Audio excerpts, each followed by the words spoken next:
With this project you will create a Painter app and draw whatever you want on the OLED display. With the push buttons you can control the pen up, down, left or right.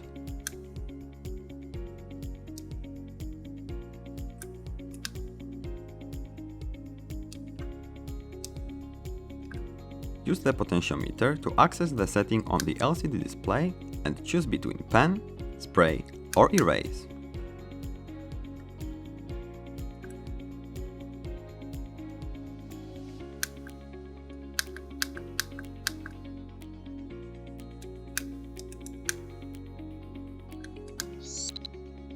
Code and detailed instructions available in the description below.